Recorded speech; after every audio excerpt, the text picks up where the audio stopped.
Welcome, ladies and gentlemen, boys and girls, to another episode of the Bright Now podcast. We're recording this on Tuesday, May 7th at 8:30 p.m. during the Celtics versus Cavs game. We all know that's going to be a sweep. Hopefully it doesn't come to bite me in the ass. But my name is Dash, and I am the No Flex Zone to my BK. Have it your way. TJ, how are you doing today, brother? And what are we yapping about? I thought you were going to do a what a pro wants. What a pro needs. That's the worst commercial I've ever seen in my life, I think. You think so? It's up there, bro. It's up there in bad. And it's like, no disrespect to Chet, like all respect to his game. I don't want to look at that Abe Lincoln looking motherfucker. You know what I mean? He's just not a great commercial guy. Why did they get J? Why couldn't we get J-Dub in it? J-Dub and SGA. Maybe I'm more of a fan, but that would have been cool. Whatever happened to the old Geico commercials? That it always feels like somebody's watching me. Like I miss those kind of commercials. Yeah, maybe we're old now. We might be old. Maybe we are. Hump day. What about the it's a cheesesteak? It's a cheesesteak. You remember that or no? Yeah, it's a cheesesteak. What's the football? What's his name? Because that's like a football player. It is a football player. God damn it. Anyway, what are we talking about today? So, kicking things off, we gotta talk about the Timberwolves and the Nuggets and the ass whooping that they put on them last night, specifically. Then we're going to follow things up with our knee-jerk playoff reactions. We're going to be doing it draft style, going back and forth, really ranking who the favorites are at this point from our perspective. So let's dive right into it with the Timberwolves. Anthony Edwards and Karl Anthony Towns played as good as any two players could play together to an extent, especially in just an ass-whooping like this. And the Nuggets got punked. There's no ifs, ands, or buts about it. The Timberwolves were 10 times as physical as them. They were looking to get every whistle. And we all know Jokic is one that he's always yelling at the refs about something. But I did not expect this fully from him. You'd think maybe a guy of his stature would rise to meet that physicality and really start banging. And maybe that's what we'll see in these next couple games. Especially with Rudy being out. Yeah, but he did not take his opportunities at all. I texted you at the beginning of the game. This is not the same Karl Anthony Towns in that meme with DeMarcus Cousins where he's trying to back him down and not getting anywhere. Like, Jokic tried to back him down multiple times in the first 5 possessions of the game. And for one, he gets a back tap steal and then is just kind of knocking Jokic off balance. He's staying firm and banging back into him and not getting pushed around. And for a Timberwolves fan, like, you have to be crazy excited to see that out of Karl Anthony Towns, and just the shooting night he had 10 for 15 with 27 points. Like, just the best game of Karl Anthony Towns' career. I know and this is a guy that scored what did he end up scoring, 68 or something, or did he get to 72? Right. Whatever it was. This is the best game of his career. Yeah, no, I 100% agree. And me and you kind of talked about it before the pod, but man, it seems like it's a product of Anthony Edwards' leadership, right? I mean, I've never seen this version of Cat in my entire life. He wasn't this at Kentucky. No, he wasn't at this.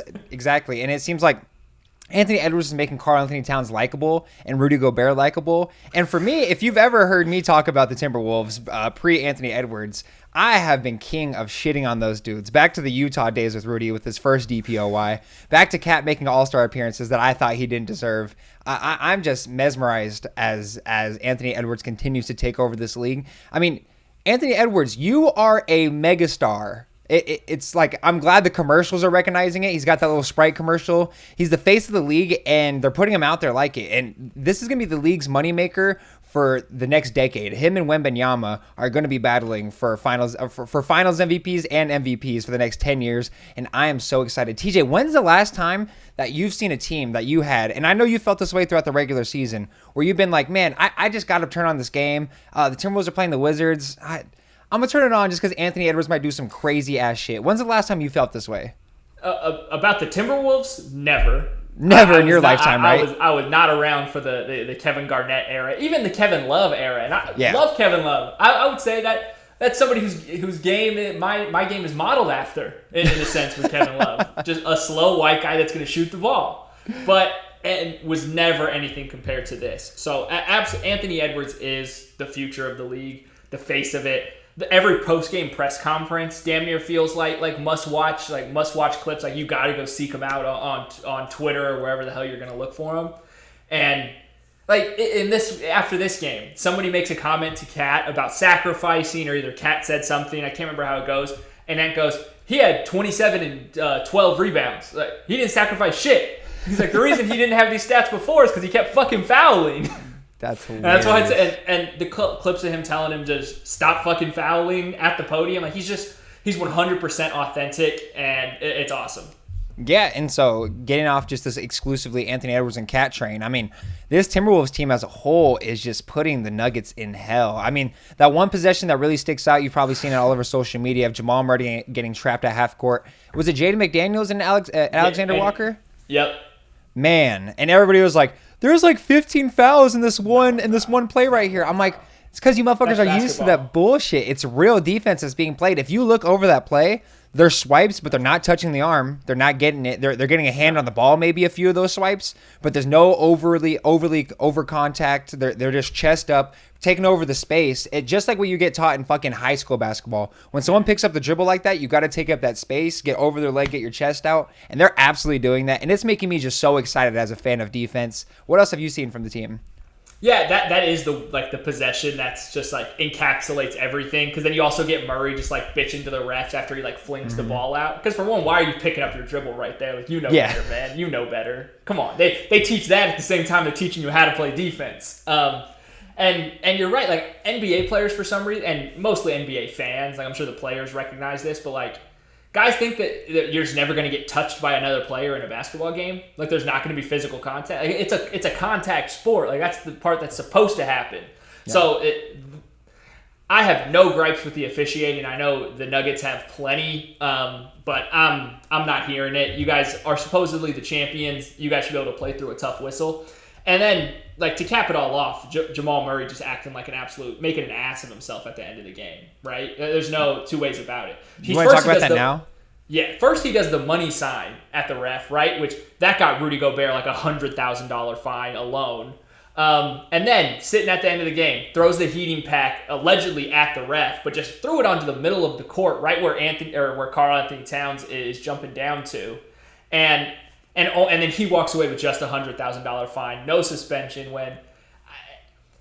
If a fan threw something on the court, anything, like, that's a lifetime ban from the arena. And I get, like, the NBA doesn't want to have Jamal Murray, and they don't want their champ to go down 3-0 in the second round. But you can't let that shit get in the way, because it just sets a bad precedent for guys acting like... We already had Patrick Beverley acting like a fool. Yeah. I haven't heard about the punishment for that. I don't know if something has come out that I just missed, and if they're just kind of waiting for the season to die down before breaking it down. But I thought that was just so bogus. No, I haven't seen it either. And as we were talking about, man, like you said, if a fan did that, they're getting banned. And I'm not one to advocate for unnecessary violence at all. But if you do that at the park, like if you just throw some shit in the middle of a park, you're probably going to get slapped at least. Like, you're probably just going to get walked up to and slapped, unless you're looking like fucking Debo from Friday. But other than that, I mean, that's just not called for in any scenario. You can really get a motherfucker hurt. And watching the pregame right here with the TNT crew, Charles was talking about, like, oh, you guys are whining about that. Nobody's going to get hurt off of that. I don't know. I've seen when Kevin Durant fucking hurt his ankle when he first got into the Suns off of the slipping on the water. Any of that shit can just damage multi-million-dollar players out there, and that's just never okay. I completely understand. I hate some of the suspensions that have been given out, but I mean, I understand it's the playoffs, it's Game 3, but golly, man, that is ridiculous. 100,000. I think is a decent enough to kind of feel it in the pockets, maybe a little bit for a guy like that, but at the end of the day, probably not really, right? No, not at all. He's looking at the contract right now. Yeah, I don't know what Denver state taxes are looking like, but $29.5 million. No, we can figure out fucking Denver state taxes too. He said, actually, we have Google. We can do that shit. Let's tap into this motherfucker's pockets. Yeah, and only 4.4% state tax. I should move to Colorado. I think they got jock tax too over there. I'm not sure, but. Anyway. All I know is he can afford it, and that he didn't even have to blink when he wrote that check. So it's just a bogus. I think that's so bogus by Adam Silver. And But there would be plenty of people if he did get suspended saying, "Oh, it's the playoffs. Like he's their star player. Like you can't do this." Blah blah blah. But he got fucking punked anyway. So I saw somebody say, "Nah, the real punishment by the NBA is that he has to get guarded by Jaden McDaniels again in a few games." So you're completely right.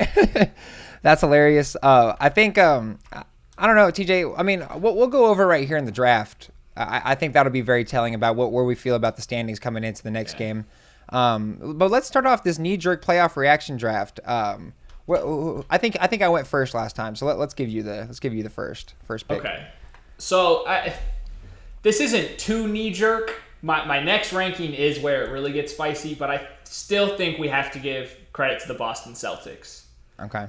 I know we got Porzingis already acting hobbled, but this is a team with a hell of a lot of experience, and Al Horford can still hang to a degree. They have a really good bench with guys like Sam Hauser and Luke Cornett at the very bottom of the bench that can be really serviceable in their roles. And then all the buzz about Derek. I know I went on a Derek White rant last week, but in terms of being a third option on offense with Porzingis out, like you're still sitting pretty at that point. So I still think we have to go with Boston, one of the best regular season teams of all time. And they didn't really give us any reason to doubt him against the Heat. Obviously, they wobbled in that second game, but after that, it was ass whoopings galore. Yeah. Does Boston have the best white bench players like in league history right now? Peyton Pritchard, Luke Cornett. The only other team that can compete with them is probably another Celtics team from Denver. I will say, people make all this fuss about like the white American players.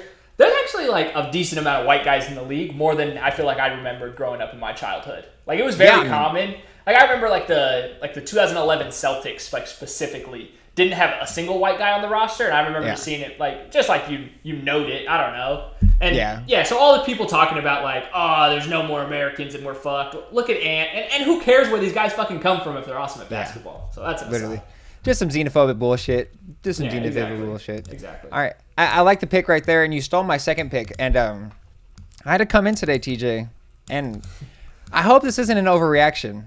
I mean, I wore the KG jersey. I have said all year I'd put the house on Denver to win everything. All my gambling degenerate friends who ask me advice that don't watch any basketball, I might have let you guys down because I was not expecting this Anthony Edwards coming into the playoffs. I mean, we all knew the talks of where he could be, where he should be. But I got to take the Timberwolves at number one because, TJ, I said that anybody who can beat the Nuggets, they have a hell of a chance to go ahead and win the finals because I do think that there's some iffy things about the Boston Celtics. And so at my number one pick, like I said, I had Boston at 2. So I got to stick with mine. You got to stick with yours. I'm sticking with the T-Wolves just in terms of the defense that they have on their squad, the amount of free-flowing kind of energy that they play with out there, not having McDaniels out there for the last year's playoff series in terms of the broken hand punching the wall like a dumbass. His ass is locked in. Nickeil Alexander-Walker is just an absolute killer on the defensive end of the ball. We haven't even talked about Sixth Man of the Year, Naz Reid, having an absolutely explosive fourth quarter in that game one, coming down with putback dunks, running the floor hard. In that game two, blocking Jokic twice in a row in one possession. I mean, I don't remember the last time that's happened besides Wembanyama.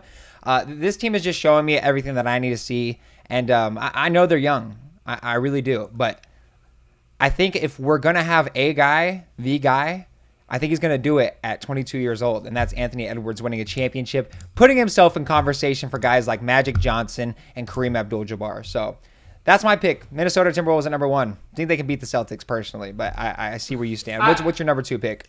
I would have gont with Minnesota there. I could have. I really wanted to put them first just because of what they've shown us in their 6 games so far. But I just felt like I had to give Boston some credit. Like, you don't want to get too overhyped on Minnesota because even if they end up losing this series, I think this season is a great success just seeing what Anthony Edwards can be. And they got Luka Garza minutes in a win over the defending champion Denver Nuggets. Like, that's just impressive enough on its own.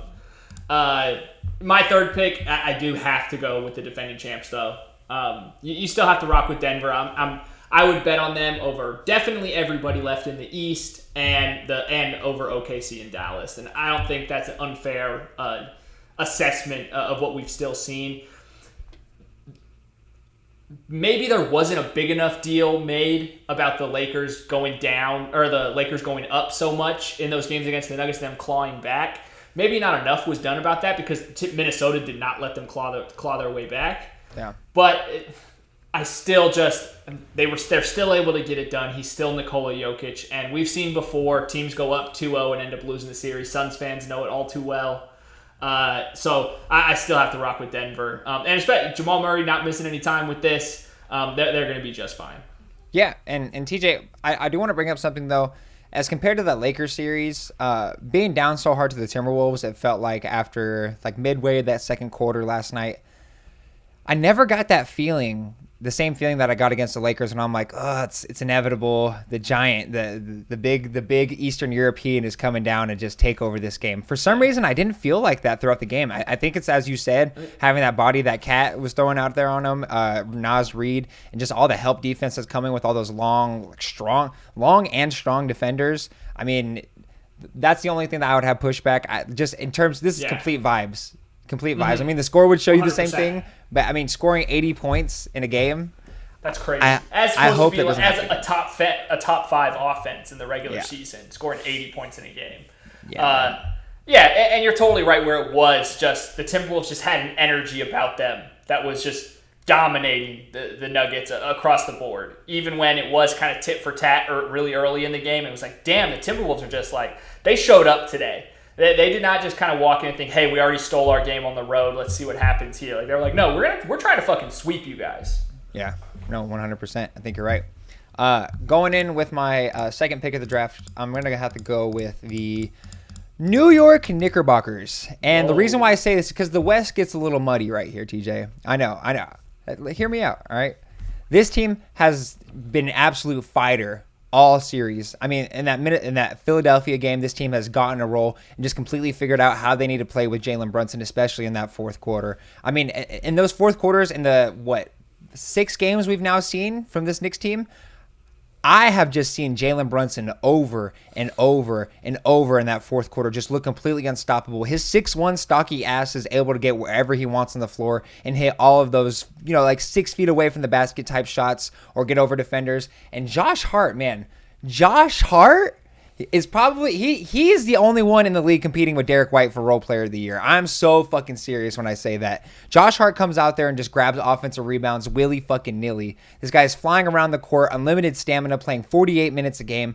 I'm so impressed with how they go. And then we're looking at Isaiah Hartenstein, able to go ahead and pass the ball from the post. Decent defense. I'm not going to act like he's the best defender in the world. Bit happy, foul happy. But then Dante DiVincenzo coming in again, the redhead from Villanova, just absolutely splashing over and over, clutch bucket after clutch 3. I'm really impressed with this fighting of the team, and I could see the only way that the Celtics go down because, spoiler, as I said in the intro, don't think the Cavs stand any chance. But I do think that this team from the East can go ahead and make themselves a kind of run. If they do have that just punk 'em, that fighter ability that Joe Mazzulla can't coach over, that Tom Thibodeau just has, I would love to see it. Obviously, as you can see where they are in the rankings and the teams that have already been picked, they're not my most favorite. But I do think that this team has a puncher's chance, maybe landing a haymaker here or there. I just worry that the Knicks are really the 2021 Hawks with their conference finals run. And the who else had the big one Portland had their conference finals run in 18 or 19, where it's just we all know that you're not a serious contender, and the team that I'm picking next, I think could have it actually win the championship, and that's the Dallas Mavericks. Okay, so you stole my pick there. Cool. So I have to go with them based on just. The best player wins the series a lot of time, whoever plays the best. And they have 2 guys that could theoretically rise to that level at any given moment. And what we saw from them to close out the regular season, once PJ Washington really got into a groove, adding Daniel Gafford, I like what they did to fortify themselves around this team. I don't think OKC's ready, even though I would still... I'm guessing OKC's your next pick. I have OKC ahead of New York as well. I have both of them up there. I trust them more, but I have to go Dallas here because of that star power and how well it's clicked as of late. TJ, I'm not even acknowledge your pick. I'm so fucking sick and tired of the OKC slander. All right, the only reason why I picked the Knicks, over OKC is just because of the West and East aspect of it all. But what have they not shown us? What have they not shown us throughout the year? OKC. Well, I think just that they're too young, right? I think it's fair to say that while they did dominate the regular season, we haven't seen them in a playoff series before, and that shit can be an awakening at the end of the day. So it's just, they just didn't play first round. They don't have the experience. I trust it was a weak Pelicans team without their best player. Do not look at me like the Pelicans are some fucking stout competitive force. That was Bill Russell doesn't deserve his 11 rings. Bill Russell doesn't deserve his 11 rings. He played against plumbers. No, but this is legit. We still haven't seen them compete, and they did. They showed us everything they could, and that's why I have them ahead of New York. I still think they're a better team than New York. I don't think it's unfair to say that OKC is the 5th best playoff team left. I don't think that's unfair. Like I said, I mean, we got an MVP candidate on the team. We have a guy in Shai Gilgeous-Alexander who speaks for himself, can absolutely play in a playoff atmosphere in terms of his play style. We see Chet Holmgren being able to stretch the floor, still knocking down threes in that first series in the playoffs right here against the Pelicans. It does. It's just I need to see more. I need to see more from them. I trust. It was a much harder fought series for the Mavericks in that first round. A lot more star power on the court. I know maybe that's kind of bullshit, and maybe I am going to eat my words, but I have to go with Dallas here. And you've even said it yourself that you're picking Dallas in this series. You've literally said it yourself. No, I had. I just had to stir it up a little bit. But yeah, we got OKC right here. I would still take Dallas Mavericks over them. They're ahead on my list. So there we go. Who's your next pick? So you took OKC there? Well, yeah. It's just the bullshit teams. It's take your pick of who's going to lose their series in like a better fashion. I'm going with Cleveland. Oh. And not even for like a reason. Maybe just to give you a chance to fucking jerk off about Tyrese Halliburton for a bit. Because somebody needs to make an excuse for how he's playing lately. I know you'll have one like locked in, ready to go. But I actually have 4. And they're... No, I'm joking. But no, Cleveland should get swept. What's the score right now? Oh, they're down 102-79 with 9 minutes left. Yeah. That's these are the teams that we're talking about now. And I just hope they didn't pat themselves too hard on the back for beating that Magic team in the playoffs. I just really hope they need to look themselves in the mirror. Without Joe Ingles, like average age of 17.4. Yeah, like come on, man, come on, just yeah. So I'm sticking with the Pacers. It was a hard fought game that it came down to the wire. It had some silly young team stuff happen. That foul on the inbounds play was kind of ridiculous. But this team's not winning a championship this year. I fuck with Pascal Siakam. I fuck with Tyrese Halliburton. I like some of the Siakam minutes. No, shout Obi Toppin. We have to talk about Obi Toppin being a legit force in these playoffs. Yo, Obi Toppin between the legs dunk during a game? Yeah, oh my god. Yeah, during a playoff game. Sorry, playoff game. Knocking down threes too. Hit 2 for 3 from the 3-point line. 6 rebounds, 3 assists, a block. Just doing his thing out there. I love Obi Toppin. He reminds me of he's just like Amari Stoudemire, I think. Yeah. I know that's people are gonna say that's disrespectful to Amari, but without the jumper, really, like you know what I mean. It's just he's who most closely resembles that kind of leaping ability at the power forward position. Would Obi Toppin be like borderline all-star or just getting paid much more if he played in like mid 2000s? Oh, absolutely. They would be. People would be trying to build franchises around him. They'd be like, if we just trade for Obi Toppin, we'll be good. So we'll be straight. Yeah, I'm fucking weak. All right, guys. Well, that's gonna wrap it up for this podcast right here. Thank you so much for watching this episode of the Bright Now podcast. We'll be back at you guys this weekend. We'll have a lot of good basketball going on. But thank you, as always. Remember, have a phenomenal rest of your day.